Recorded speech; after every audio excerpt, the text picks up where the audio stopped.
Men buni ishlatib ko'rsatib beraman deb tuzuk quruq archa ham topolmayman. Qaranglar, mana bu archa bor ekan. Mini Kustares. Bitta sizlar bilan ochib hozir ishlatib ko'ramiz. Archalar ham o'syapti, o'tlar ham o'syapti. Ochamiz, qaranglar. Vau, mana buni qaranglar. Bitta qo'lda men o'shanga olishga qilyapman. Xohlasanglar bu bilan mana bunaqa burchaklarni olsanglar bo'ladi. Archalarga ham shular bersanglar bo'ladi. Hozir bitta qo'lda ishlatishga harakat qilib ko'raman.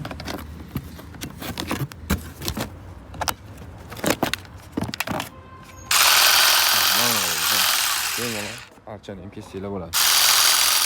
Kesganman. Ko'p kesib beradi. Katta shoxlarni ham kesib beradi.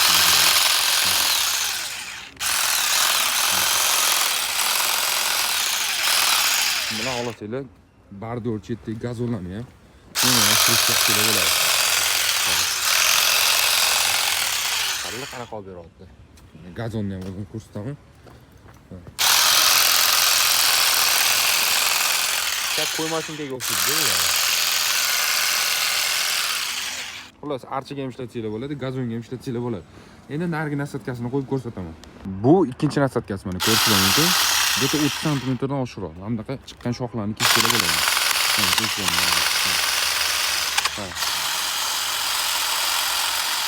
Bemalol kesib beradi mana. Ko'p kesib beradi. Gazonni ham bittasini ko'ramiz, chunki archa bu yerda masalan igna bargli archa emas, bu oddiylik chochma archa bo'lar ekan. Komplektida o'zini ko'rishingiz mumkin. Ikkita batareykasi bo'ladi, indikatorlari bilan mana qaranglar. Indikatorlari bor o'zida. Bunda bitta zaryadkasi, mana bunaqa nasatkasi, bunaqa nasatkasi chiqadi. Zashniklari ham bor mana. Qaranglar. Gazonda tekshirib beraman bitta. Ketdi, qaranglar.